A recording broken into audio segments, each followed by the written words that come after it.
We count 8 months down the line of God's faithfulness. And I could wish to thank Power Monday team for being here every single Monday. I want to serenade us with a simple poem titled, Hello, September.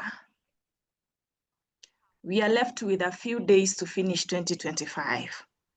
And we can give it all glory to God because He has kept us all here. Hello, September.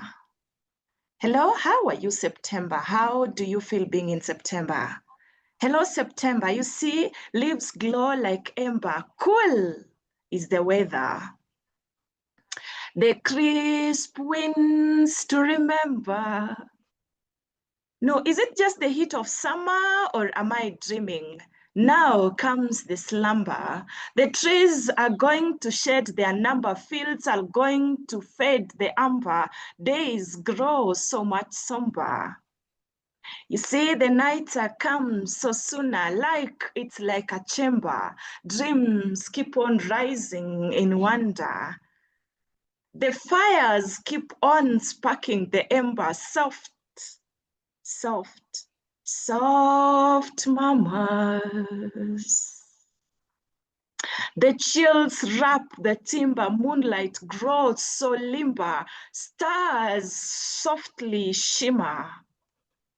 The children outnumber the dusk and the thunder, chasing the wonder.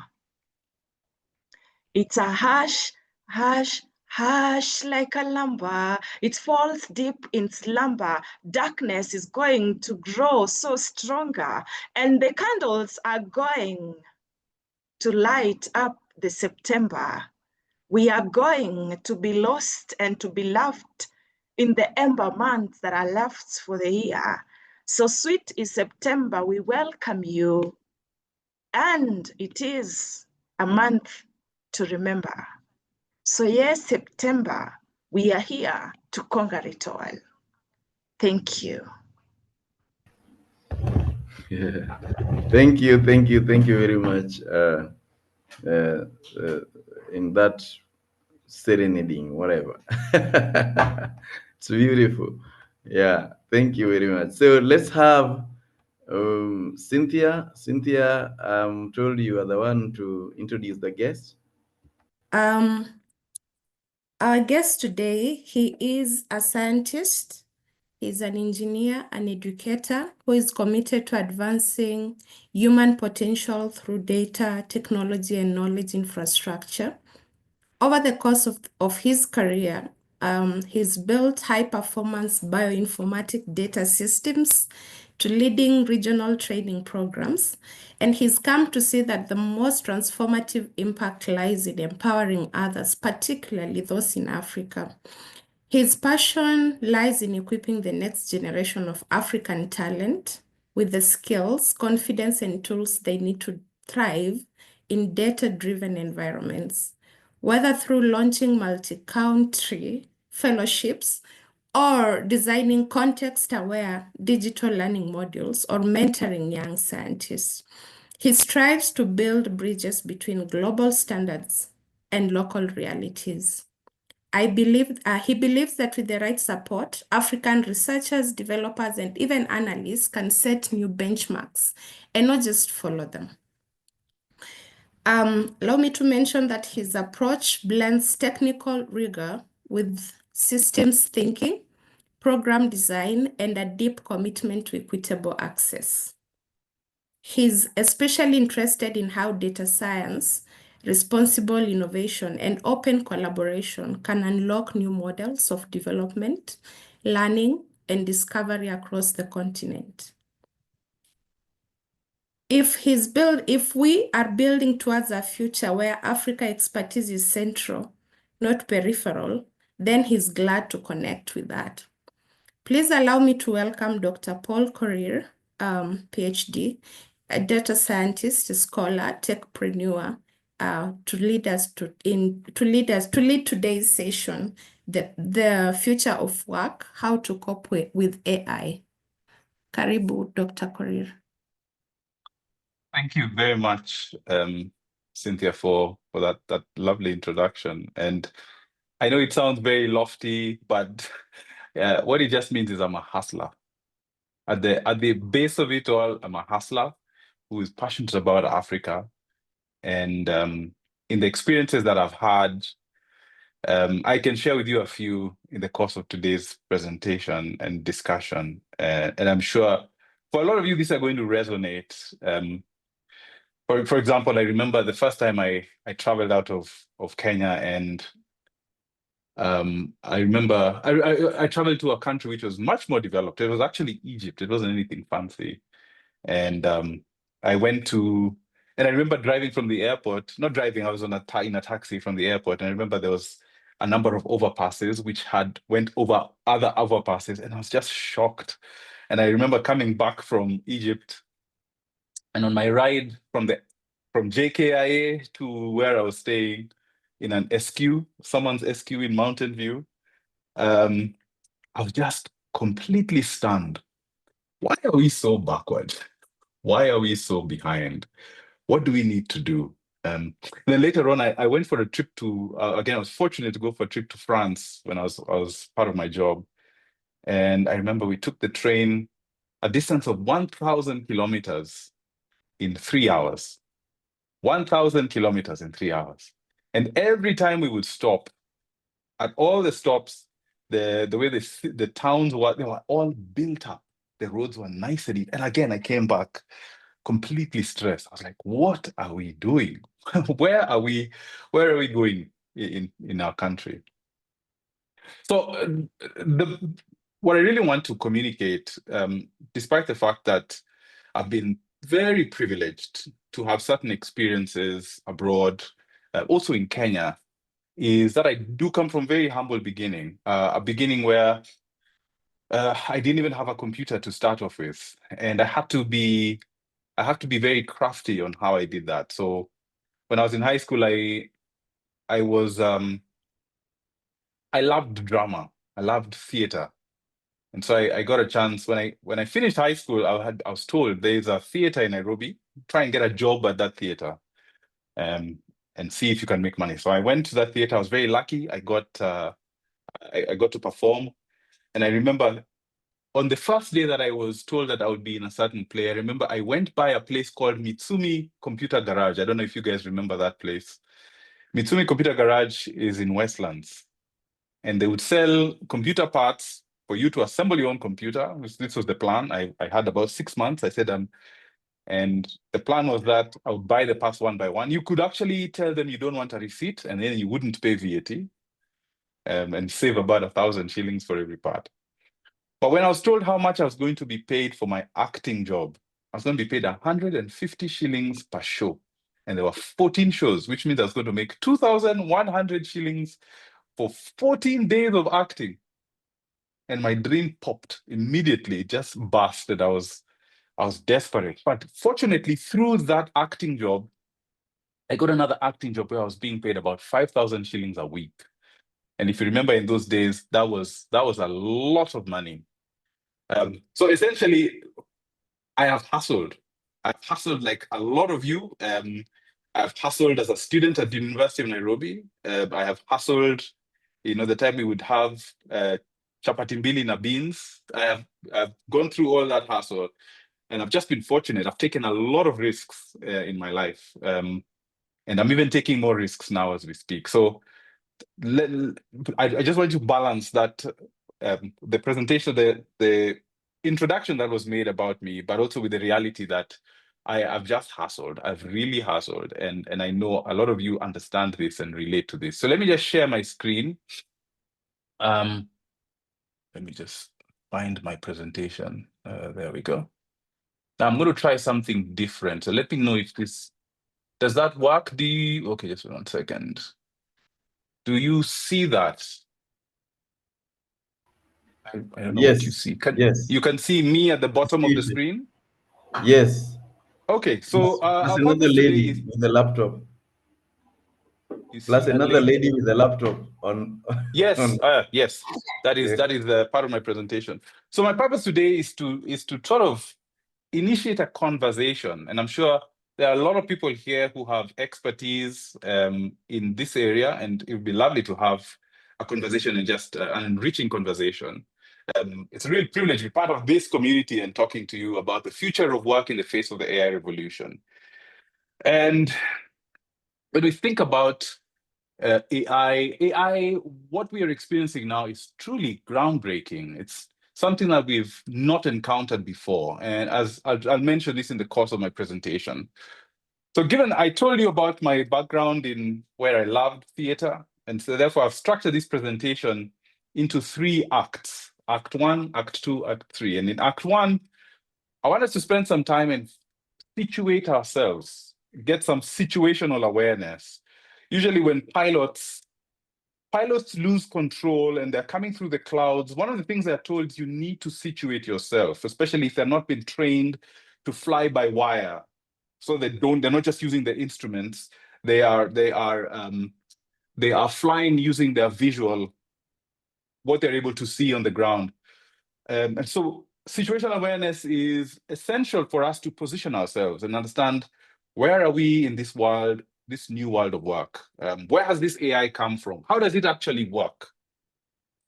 And then the second thing I want to talk about is what are the new opportunities that present themselves? What are the old things that are opportunities that probably we haven't taken advantage of? Because if I've heard that a lot of you are Christians, I'm a Christian myself. I remember from the book of Ecclesiastes, one of the things that the author of the book says is that there's nothing new under the sun.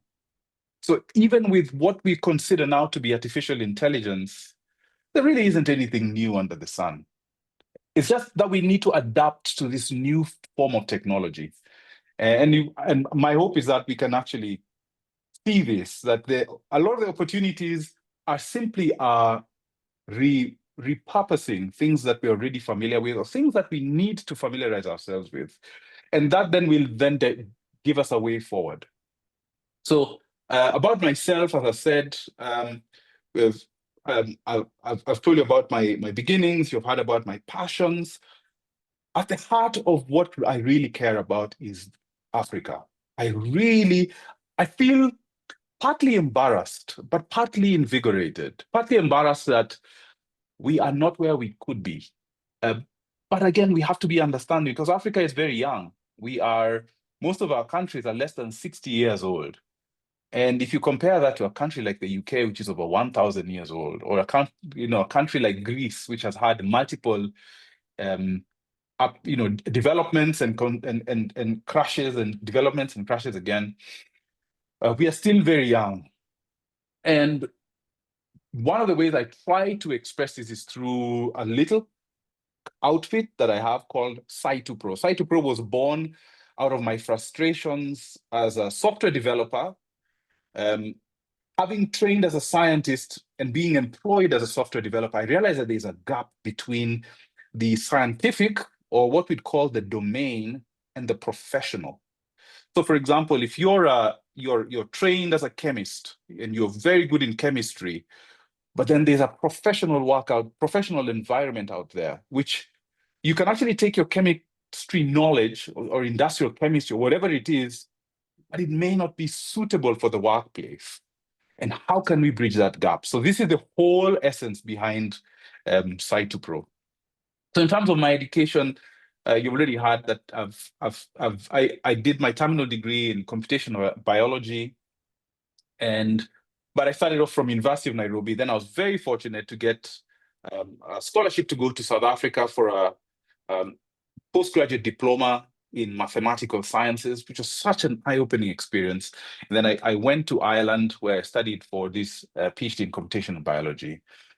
And then over the span from the time I graduated in 2006 till now, I've worked in quite a number of industries. I've worked in software, I've worked in genomics, I've worked in telecoms. I worked in 2 telecoms companies. And then I've done a lot of work in education, both professionally and academically. And Sci2Pro, as I said, for me, the big bet is on Africa's youth. I like to think about it this way. Imagine that you are a tree farmer. Your livelihood depends on trees. and where each tree takes 20 years to mature, how would you think about your business? How would you go about running your business? And that's the same mindset when we think about young people. Investing in human capital, as economists like to refer to it. We have to think 20 years down the line. In 20 years, Africa needs to be different, and the time to do that is now. There's a Chinese proverb that says, the best time to plant a tree was 20 years ago. The second best time is now. That's really how I think about Africa's youth and how we should invest in Africa's youth. And one of the things I try to do is I run an internship program where I trade mentorship for project realization. So in the course of my career, I've been writing, I have notebooks that are full of ideas that I'd love to realize, but I don't have the life to accomplish those ideas. I will be dead way, way, way before those ideas come to light. And so what I do is I look for young people who have just finished a degree or are just about to finish a degree, and I take them through a 4-month internship. It's an unpaid internship, but at the same time, the hope is for them to gain certain technical skills. And in the course of that, I share what I have done. So I walk along with them, I mentor them, and I'll show you just in a few seconds a slide that shows some of the work that I've done with young people. So it's all about foundational tech skills. And at the end, I'm going to show you there's a series of workshops I'm running, which are now completely separate, but based on a framework that I've developed called TOC, which is about types, operations, and constructs. I'll tell you more about that at the end. And then also how to write software using what I call the studio model. So here's an example of 2 of my interns, actually the first 2 interns. And one of the things that I really insist is that they need to learn how to touch type. So these young people joined the internship program. They had just finished their degree in computer science, and they did not know how to type. That is how foundational the skills we are lacking are. And so I forced these young people. I told them every day you have to enter a typing score. You have to do your best of 3, but at the same time you have to take a course. There's an online course for free on touch typing. And every day you have to enter a score. So these are their scores of the 4 months, all the way from September till January. And what you can see is this gradual progression, very gradual progression. In the beginning, there was a bit of resistance. You can see the red table. There's a bit of resistance. One of the students, the one in red, Joshua, was quite resistant. But in the end, he complied. We encouraged him together with the other student called Dean. We encouraged him and told him, hey, look, we really need to develop these skills, but he paid a price. So you see all the way across, he was behind. But at the end, Dean achieved a typing speed of 51 words per minute touch typing over 4 months. And Joshua ended up at about just under 40. But this is touch typing. That means they can type in the dark. They can type with their eyes closed. They can type when they're looking at the text that they are trying to type, that they are reading to type. And that's a powerful skill. These are the basic skills we need in Africa. And that's generally the theme that we'll be talking about in terms of the future of work in this AI revolution. I'm pleased to also tell you that now Dean, I spoke to him about 3 or 4 days ago. He's now typing at 62 words per minute touch typing. And this is a skill that's part of his life. For the rest of his life, he's just going to touch type because he took the time to invest, because he took the time to go through that gradual, painful process. If you look at this graph, he was gaining about 1 word per minute a day. But that gain over the 4 months is what has gotten him to where he is. Okay, so let's now dive into talking about AI and what AI means. So if you've not been living under a rock and you've been paying attention to what's in the news, you've come across headlines like these, headlines that say that there are several jobs that are going to disappear very soon. How Silicon Valley's objective is really to get rid of as many jobs as possible, to replace all jobs. That means the jobs that you even think we are safe, like bricklaying and kazi ya mjengo or security guards, Like all those jobs, everything can be replaced by AI. And obviously that will be to the benefit of Silicon Valley, which will obviously put a lot of us out of work. So that's the fear mongering that's going on. Microsoft has identified 40 jobs that are most exposed to AI, including teaching. CEOs are beginning to sound an alarm at white-collar jobs that are going to be lost.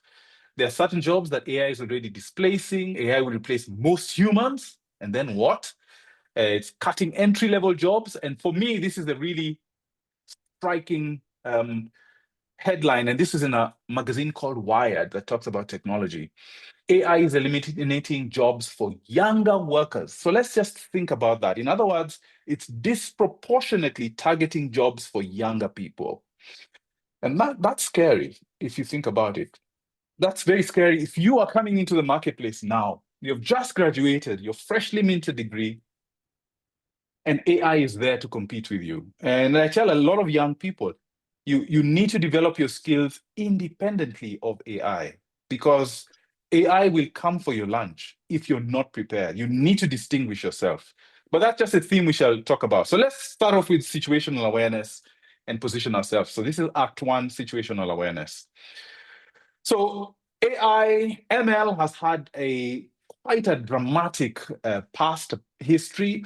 This graph is actually quite misleading because it tells you that it's been a nice, smooth ride. But the truth of the matter is, early on, and for several points in the last decades, AI has gone from being something of a joke to being something that has been ignored.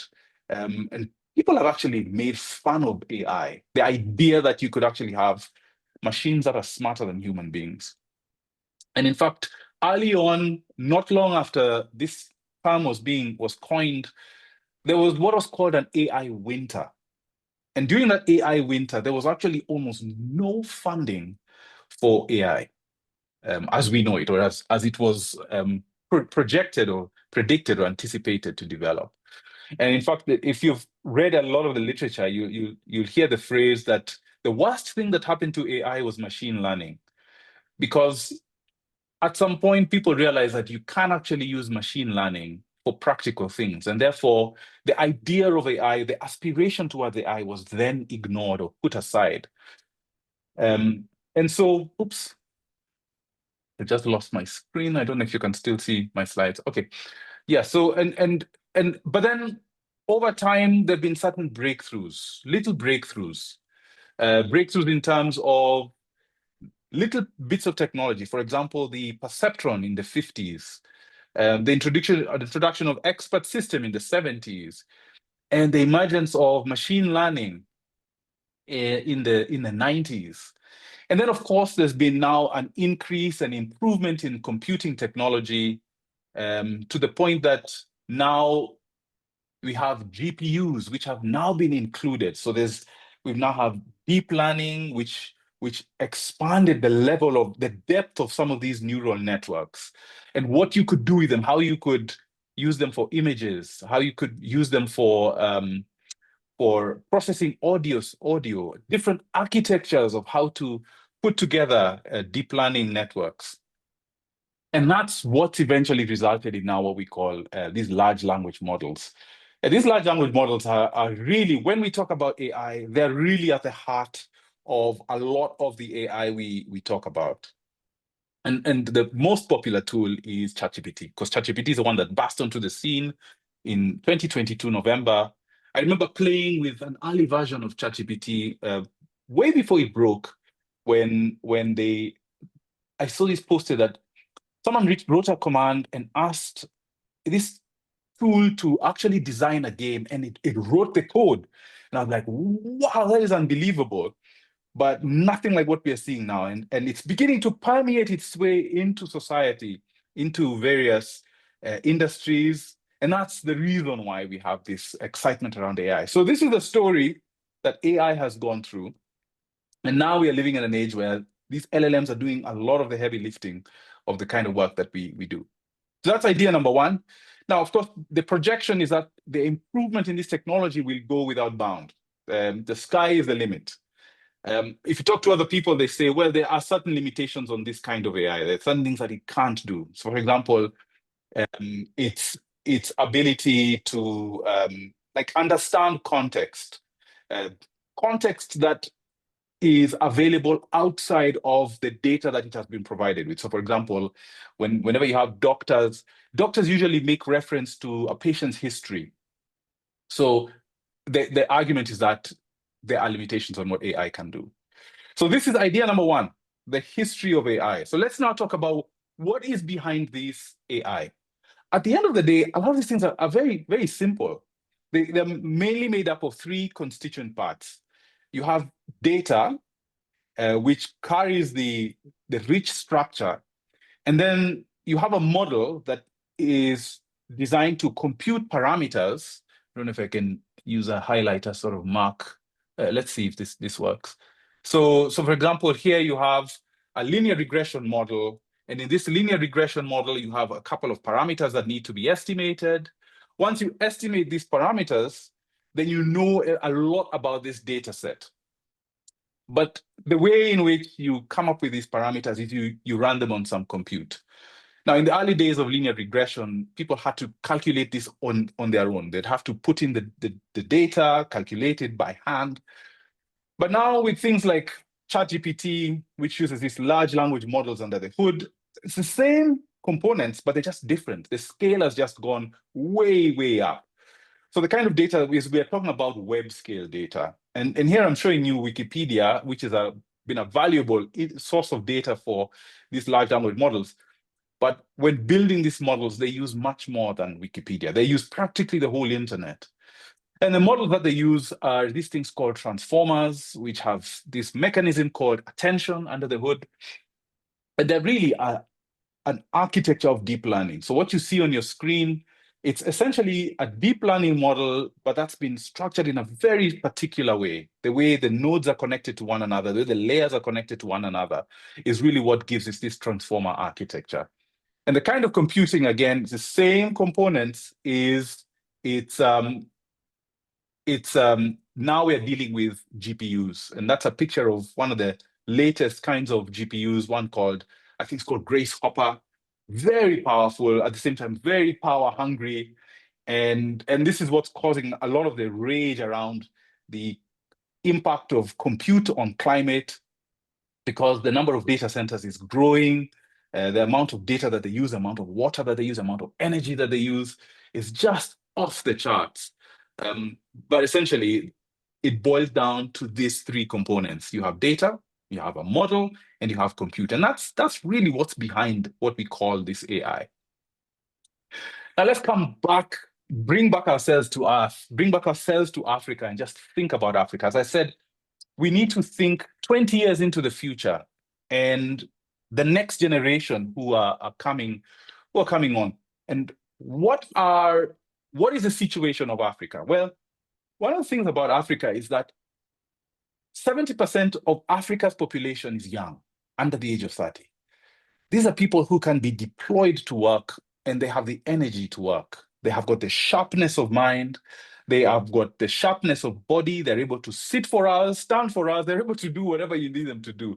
So Africa has got, this is one of our biggest resources. Now it is estimated by 2050, a third of young people globally will be African. A third of young people will be African. Now, what is the conclusion of that? We are rich in people. I really want you to take away from this. Sometimes when we think about population, we think about it in a negative sense. Oh, our population is growing too much. Our population is fine. And in the Christian perspective, our objective is supposed to fill the earth. And the earth is really, really big. Like the carrying capacity of the earth is much bigger than what we are right now. And so we are rich in people. I really want to discourage you from this Malthusian idea that people are a scourge on the planet. No, we need people on the planet. The planet was made for people. But there's a challenge tied to this. How can we tap into this resource? And this is the thing about this resource. It's not just an abundant resource, it's a growing resource. and we need to tap into this resource. So as we think about the future of work in this AI revolution, this should be at the heart of what you think about. How can Africa tap into this resource? But there are two sides to the story when we talk about Africa. I don't want to just paint a glamorous picture. I also want us to be aware about the flip side about Africa. Africa, unfortunately, and this is where the painful bit comes in, unfortunately, a lot of young people have inadequate skills. In terms of, whenever you look at the employment numbers, we say that Africa has got about, the youth are about at 9% unemployment. Now that number sounds kind of fake when you think about it. 9% sounds very low. Like if the unemployment numbers were that low, then we wouldn't have the kind of problems that we do. But it turns out that unemployment rate, the number of people employed, we say that 90% are employed, but 90% of those jobs are informal. 90% of those jobs are jobs which they have no idea where their revenue will come from in the next week. That's how unpredictable they are. And 24% of the economically active population are young. In other words, they're idle. And these are young people who are available for every protest. They're available to destroy property in the same way that they're available to apply that energy and strength to work. They're available for all the destructive things that have happened. And someone told me this, that Africa is walking the same path that some of these, the Northern African countries like Tunisia, when we had the Arab Spring, it was because they had a lot of young people idle. Young people who have access to the internet and they can inspire one another into either good things or bad things. And if we're not careful, the slippery slope is that they just go into destructive activities. Things like gambling, things like pornography that have no productive value. So in terms of inadequate skills, there are three key skills that I think that we're really lagging behind on. Number one is literacy skills.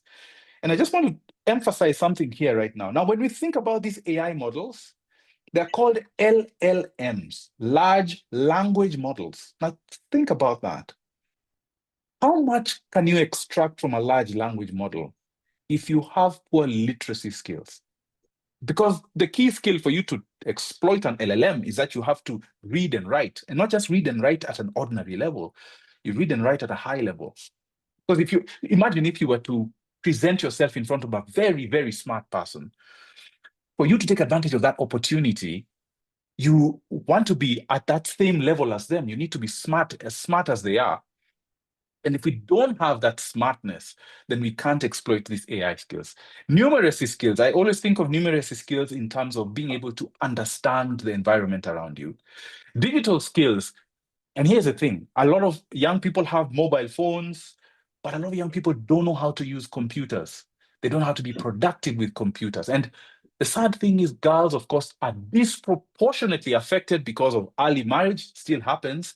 Pregnancy, early pregnancy or pregnancy in high school, this still happens, and this makes us lag behind. High unemployment rate among the youth.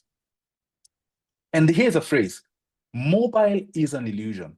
This mobile phone, we talk about how, Africa has got the highest number of smartphones, the highest number of mobile phones, the highest level of mobile penetration, but also that's not productive. I mean, what can you do with a mobile phone? Yes, you can work with an Uber, you can do a delivery jobs. But yeah, can you write articles? Can you write programming on your phone? Can you do accounting on your phone? No, you can't. Mobile is an illusion. We really need to break this thing in our minds. Mobile is an illusion. Young people need to develop attitudes to work. If they can never get into a workplace where they work alongside other people, where they follow rules, where they are developing their skills, where they're learning to work in a team, then we are losing our generation because they're not getting these skills. When you have a high levels of formal employment, then you have sharper levels of attitudes to work. So anyway, that's our situation, AI's history, Africa's situation. Now let's talk about opportunities. And I want to be a bit more interactive in this part, where I'll start off with a question. You will appreciate that time is also running pretty fast. Yes. So, yes. I'm almost done, don't worry. So here's a question for you. Which is the most important part of a plane? Which is the most important part of a plane? So if you know this, if you have an answer in the chat, which is the Let's most, put it in the chat. Which is the put most it in the chat, important? Mhm. which is the most important part of a plane? Any thoughts? Black box. All parts. The engine, Each part. Dan says all- each part. Maurice, all- the chair. Okay. But it's a trick question because the function of a plane is to fly, but there's no part of a plane that brings about flight. The wings are the ones that, yes, they help in bringing about flight, but the wings don't power the plane. And you need a landing gear as well. In other words, all these parts have to be integrated together in order for them to give the function of flight. Flight is an emergent property. Flight is not a constituent property. Now, that's a very important thing when you think about systems. And I really want to emphasize this, that this is an important way to approach the problem of work and AI and how to integrate AI in our workplace. And I want to offer you this suggestion that teams are systems. Teams are systems because what you get out of a team, what you should aspire to get out of a team should be more than what you get in. If you have a team of 4 people, you really want to get so much more than that what you can from that team. And I want to offer you this suggestion that because genius, we know the idea of genius. Genius is a very rare gift. It's very hard to find genius. Very few people on this call are a genius. I wouldn't count myself as a genius. But through teamwork, we can achieve genius. And there are right ways to go about this. There's a great book I would direct you to called The 5 Dysfunctions of a Team by a guy called Patrick Lencioni. So this is opportunity number 1, is to integrate systems thinking. This is called systems thinking into everything you do.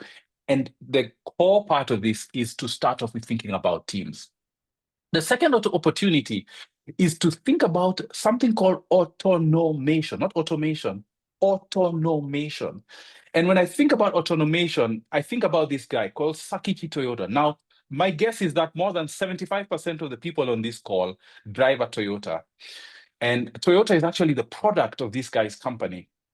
But when this guy started his company, he started off by making looms, those machines that weave cloth.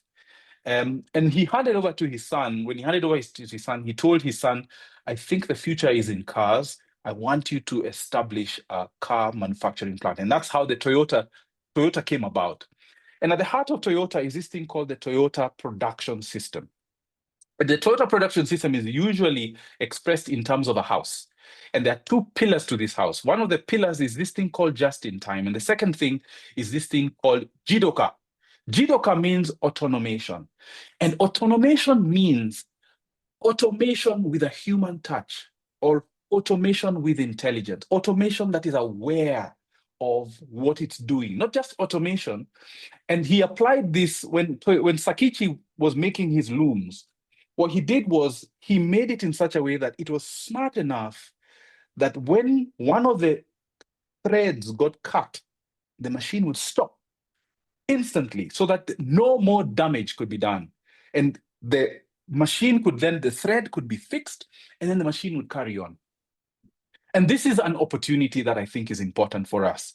And in the early days, in fact, one of the early engineers at Toyota is a man called Taiichi Ono. Taiichi Ono talks about in his book that the idea of automation is what was applied so that you could have a factory which was full of these machines that were weaving cloth, and they were managed by women. Now, in those days, women were not technically trained, but they could restart the machine because the machine was smart enough that when something goes wrong, it would stop, and then they would fix it.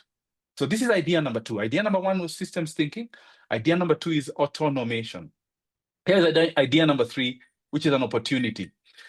Now, the bicycle, we take my bicycles for granted, but the bicycle is an example of something we call technology augmentation.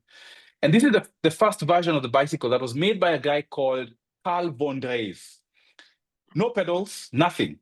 But The day that he made this bicycle and he did a trial for this bicycle, he covered a distance of 9 miles in 1 hour. Now, that was unheard of in that day.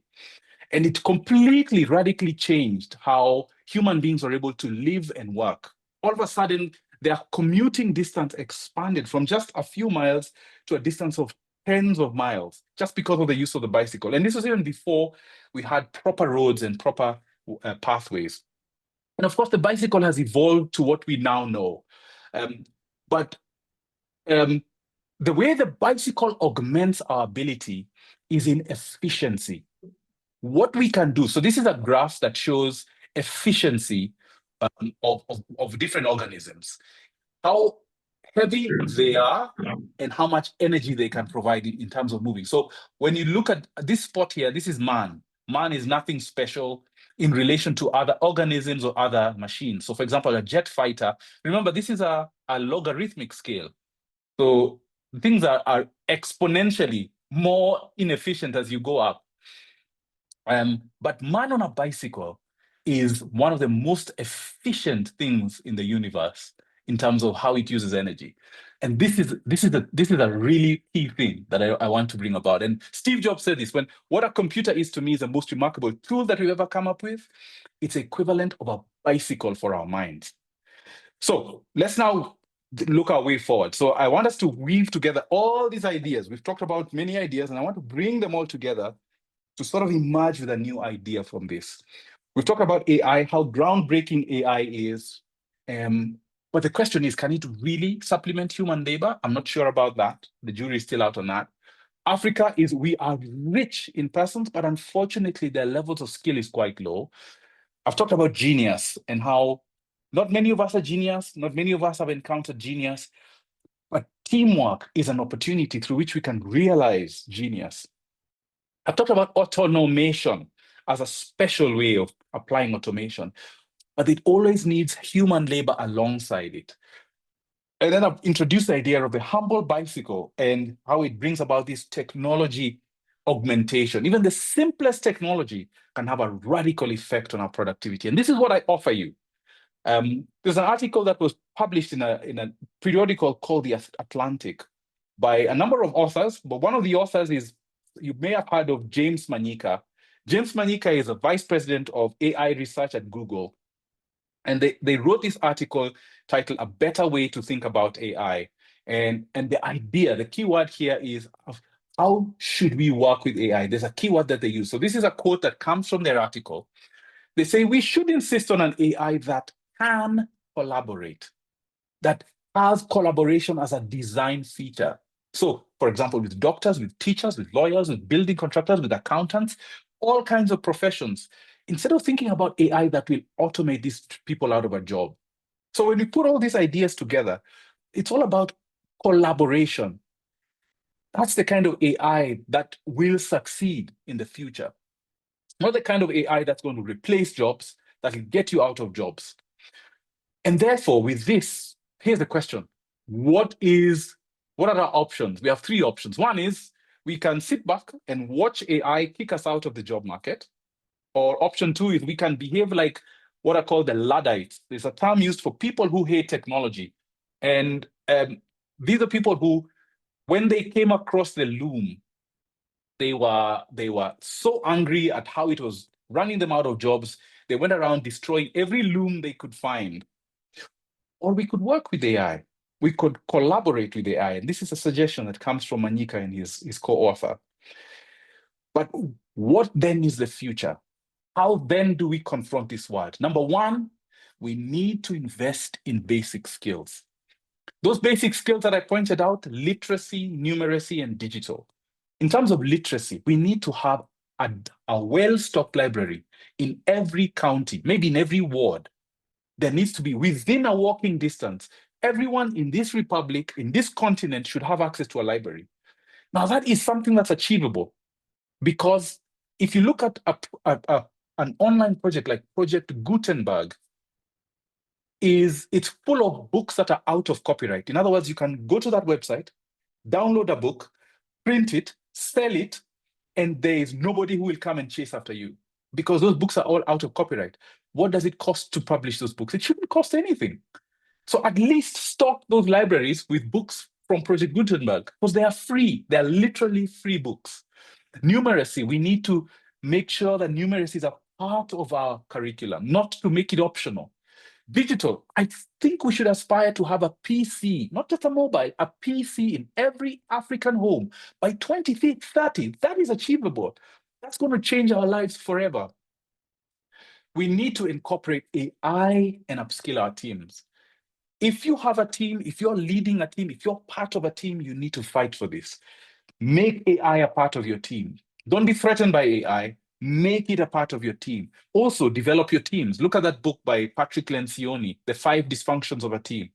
Experiment through internship programs like I'm experimenting with. You can get labor for free. Get them into the workplace. Let them learn how to dress up smartly, make themselves tidy, shave their beards if they have to, and come to work with other people, and incentivize continuous learning. If you're a manager, have some of your team's KPIs tied to their learning. And third, and this is very important, we need to innovate ourselves into a future where this technology is part and parcel of what we do. There are new ways to come up with, to use the current technology. We shouldn't be shy. Africa is in a really dire situation, and it cannot be business as usual. We need to really strive to change our future. And whatever we can do, even if we reinvent whatever technology may be from the 70s, it can be repurposed and reused to give us the edge that we need. Now, what is my part in this? And this is now where I tell you about my workshop. So I run this workshop. The first workshop is this coming weekend. There's still places available if anyone wants to sign up, or if they have a young person in their family, or they know a relative. My goal is to train 1,000 programmers in 6 months. And I want to share from my experience, from all the things that I've learned. I have a unique way that I teach. It's called the TOC framework, so that these young people can learn, whatever they learn is transferable across programming languages. For you to survive as a programmer in this day and age, you cannot stick with one skill. You have to have more than one programming language. Look at any job vacancy that's advertised for a programmer. They'll always say, you need to know Python, you need to know JavaScript, you need to know a bit of Go, you need to know Ruby, you need to know Shell and Linux, and you can't survive with one language.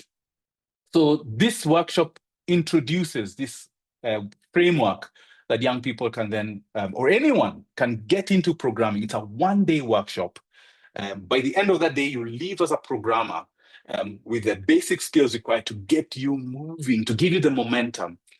So that's it for me. Thank you very much for your attention, and I'll hand it back to the organizers. I'm happy to take questions. Thank you very much, Doc.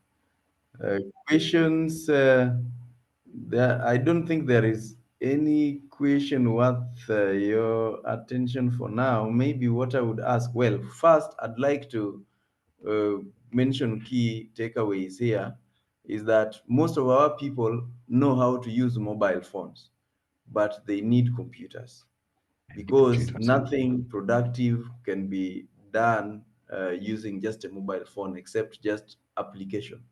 Yes, you're picking a call, you're getting an app from Uber or whatever, all those other things. And the other thing is there are basic skills, fundamental skills that are very necessary, and that includes typing. Yeah, this is something I love talking about. People need to know how to type, not like a chicken eating some maize. Yes, you see. So they need to know to have numerous skills, digital skills.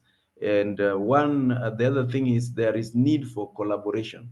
We look at AI not as a replacement of work, but a tool that helps us to do work better. And I think that is quite important. You've talked about having libraries. My question that was coming along that is how there is a culture, you can have a library but you don't read. Our culture about reading, what is your thought on that? And then somebody has asked that the duration for training, the duration for your training that you asked, cost and duration. Somebody, Udembula is also asking, you share the contacts for registration. You will put in the Okay. chat. Okay. Yes, I put my email in the chat, paul@sci2pro.com, paul@sci2pro.com. Okay. Your question about reading. Do you remember the graph where I was showing about the typing? Yes. In the beginning, one of the interns was quite reluctant, and he needed, like usually at the beginning on internship, I will be always WhatsApping them, really pushing them for them to pick up that momentum. But once the momentum is picked, once they realize, oh my goodness, I can see my graph is going up, they are hooked. That's what we need with our literacy skills. For young people, like now I'm trying to get my kids to learn to be passionate about reading. So I model that. I sit down and I'm reading. I'm always with a book. And I tell, let's sit down and read. Instead of watching TV, let's sit down and read. Let's spend some time with a book. And the more they do it, the more they get used to it. I'll tell you this. In the UK, when young kids, when they start school at age 5, when they start now reading, and they get a book a day, every day. The school is so well equipped with books. Every child will have a book a day from the time they begin till the time they finish their primary school. Just think about that. How many books are those kids reading? It got to a point, my daughter was reading a 100-page book a day. She'd come home, read a 100-page book. So by the time she's 9 years old, she has finished all the books for Harry Potter, all 7 of them, plus the 8th one, which is a script. Because the literacy skills of these developed countries are on another level. So literacy skills, we just need to push and push and push, because literacy is at the heart of it. If you want to be good in chemistry, if you want to be good in geography, if you want to be good in accounting, if you want to be good in speaking, literacy is at the base of all of that. Someone has asked about the course. The workshop is a one-day workshop. I like to do things just one day. We hit and we're done. I don't want it to be over several weeks, because usually people's interest decreases with time. Just if you, I'll send you the link. Let me see if I can get the link for the sign up. I usually have an info session where I take you through that, and I can share that. Yeah, or maybe I can put up that. I think because of time, we can have somebody pass a vote of thanks. Melvin was to do this. Melvin, are you there? He told me he wanted to rush somewhere. If he's not there, do we have somebody who is who can volunteer to pass a vote of thanks on our behalf? I volunteered. Can I Okay. volunteer? Go ahead. Go ahead. Go ahead. Can I volunteer? Yes, I'll thank you. Go you. ahead. Am I the one? Go on, Odhiambo. Yes. Good morning again, everybody who is on board. Wow, that was such an awesome presentation.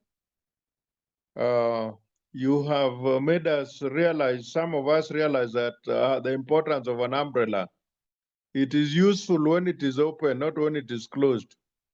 And I like your concluding remarks about reading a book, one book a day, at least in the I think is it the UK or something.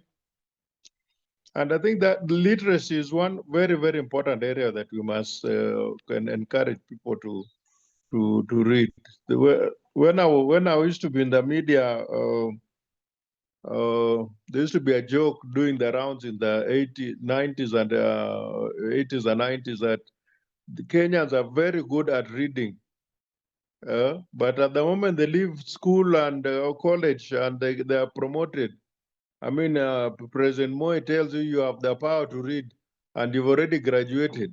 The only thing that Kenyans were reading very religiously was the expiry date of their beer and their milk.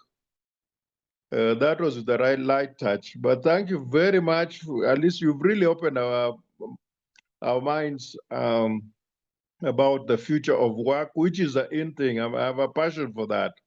The future of work and AI. And I'm sure some of us will go back to the recording and again get even some more quotable quotes for some of us who are writers and maybe public speakers. And please keep on the good work that you're doing. And I hope to register for that one day training, as you call it. And what you've said there that has also touched me is that your trainings are for one day, not 1 week or 3 days. Why? Because Kenyans we have a tendency of, we don't want to take too long learning something. We want you to coffee, they call it what? Instant coffee. Chap, pesa chap. So asante sana, and we look forward to more of these interactions.